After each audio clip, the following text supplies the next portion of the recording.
Steve Kerr, who was great at TV, just provided the perfect segue to get us to Steph Curry. On Twitter, at least, was talking about the three-point drought for you, but I feel like you got the win, and that was so important for you. Does it bother you, I guess, about the shooting tonight, and how can you get better going into Game 6? I mean, of course, it bothers me as a shooter. You want to impact the game that way, but thankfully, that's not the only thing that you do out there on the court. I remember the first game of the year against the Lakers, I had a very similar shooting night, but impact the game other ways. And I remember I said I played horrible, but I had to kind of define what that looked like in terms of just trying to make the right play, keep things simple, and the fact that everybody stepped up. Wiggs, JP, Clay hit some big shots. Draymond found his life and his spirit and the way he impacts the game.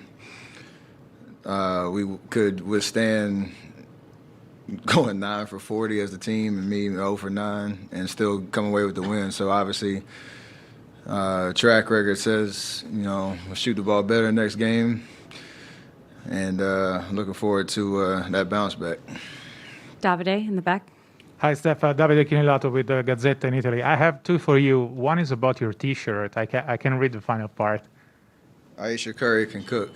Can you tell me the backstory of that? You got to ask around the room and ask Twitter. Yeah, absolutely. The other one is about you guys being one win away from another championship. Being there, done that, how much is the excitement of going to Boston, as Clay said, and how much is we still need a win to finish the mission? I think, the fact that we have an opportunity, to win one more game and accomplish the task it's exciting. We know it's not going to be easy. We know that building it's a different environment. We had a great win in Game 4, had some solid moments in Game 3, but couldn't get it done. So we understand what we need to do. It's just about going out and executing, trying to bottle up your emotions, knowing how hard a closeout game is. We've had opportunities in prior series to, that first time to try to close the series out and, struggled a little bit, but I think our energy and especially these last two games has been amazing on both ends of the floor. And that's all you want is an opportunity to, play hopefully the best game of the year. Doesn't have to be perfect, but play the best game of the year in terms of our intensity, focus, execution, and knowing what one more win means. So you can talk about it, you can embrace it, embrace the challenge. A lot of guys in our locker room have been here before, but just got to go do it. Vince up front. Vince Goodwill, Yahoo Sports. Steph, when you get to Game 5 of the finals, how much of this becomes a slog and a struggle as opposed to a free-flowing, free-willing type of game? And late in the fourth quarter or midway through the fourth quarter, could you see them unraveling a little bit, losing their poise and composure? I think at this stage, two physical teams, two great defensive teams, there's a lot of adjustments from game to game. The deeper you go into the series, you just know each other so well. Things become a little harder on both sides.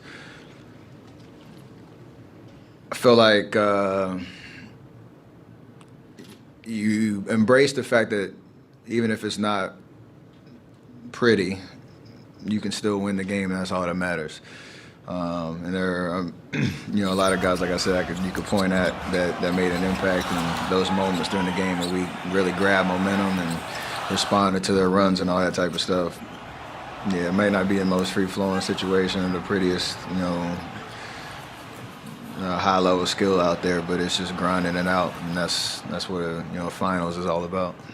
Tim on the right. Steph, so much of what you guys have accomplished has been about being your best in the best moments, most significant moments, the toughest moments. How impressed are you just to see Wiggins take it even another level up in these playoff games? And even as this series gets deeper, he's only getting better.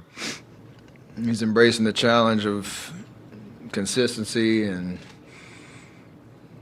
what he's capable of doing on both ends of the floor, and the fact that there's opportunity for him to do what he's doing, like because of the way that we play, because of the way that we've embraced him from day one.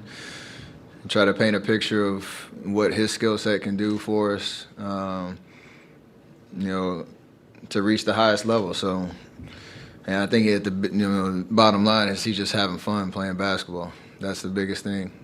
Everything he's been through in his career, all the talk about him as a number one guy, number two guy, number one pick, all that type of stuff. Like, I'm sure he's enjoying this more than anything else he's experienced in this league, and that's kind of what it's all about. Janie on the left. Hi, Steph. Janie McCauley, AP. You and Draymond and Clay now have 20 finals wins together, and that's the second most since 1970 when Kareem, Magic, and Michael Cooper, they have 22. And that's, is that pretty remarkable to you when you think about that number, and just what does it say about what you three have done together?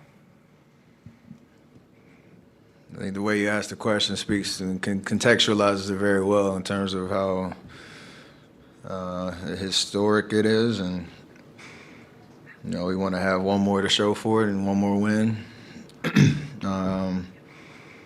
and really kind of embrace what we've been able to accomplish just to be back on this stage. So obviously making 6 finals, you have a lot of opportunities, and you enjoy every single one of them. So this series is no different, and one more win. Just got to figure out a way to get it done. Marcus on the right. Steph, Marcus Thompson, The Athletic.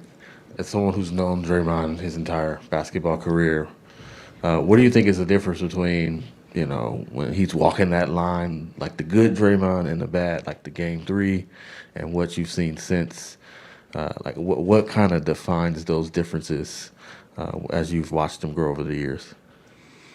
I mean, just being able to adapt and show his basketball IQ. Like, I think from when he first showed up on the scene, the talking point was, oh, you don't have to look at the stat sheet. You just know he's in the right place at the right time. He makes winning plays. He impacts winning. He's a winner.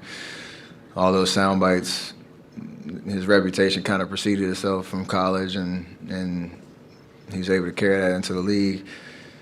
And then ever since then, like, he's just continued to grow and,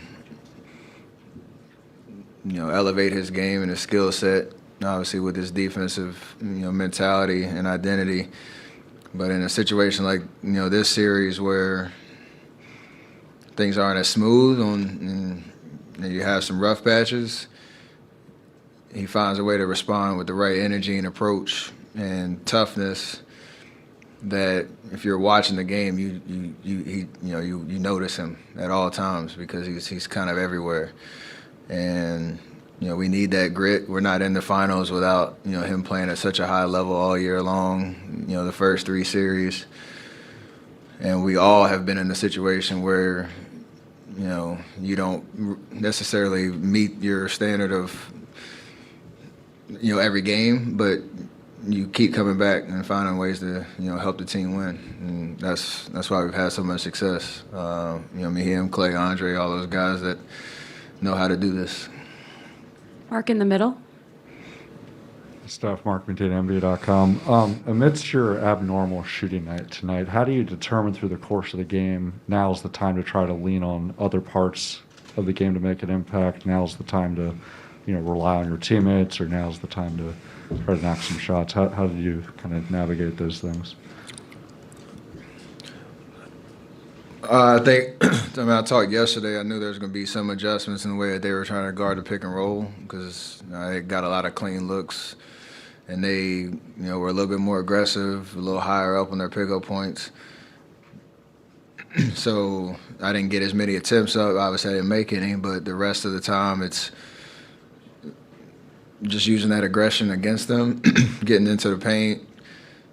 The fact, I don't know if I had more than like 5 assists the first, 4 games, and then that total goes up, and we still left a lot out there because, we have different ways to attack you, even if it's not me just trying to hunt shots. And using gravity, using ball movement, all that type of stuff to do kind of normal Warriors basketball. So Yeah, it's just a feel thing, and obviously, never losing your aggressiveness, even though you're not making, shots like you normally do. Ohm on the left. Steph, Young Masuki, ESPN. Draymond was looking at the stat sheet when he noticed the 0 for 9. He said, knowing you're going to be livid, which will be good for the Warriors entering Game 6. But I was wondering, this is the longest streak. You owned the 2 longest streaks, but this one was 233 straight games with a three-pointer. What is your mentality or emotions usually after a game like this? Because you have them so rarely.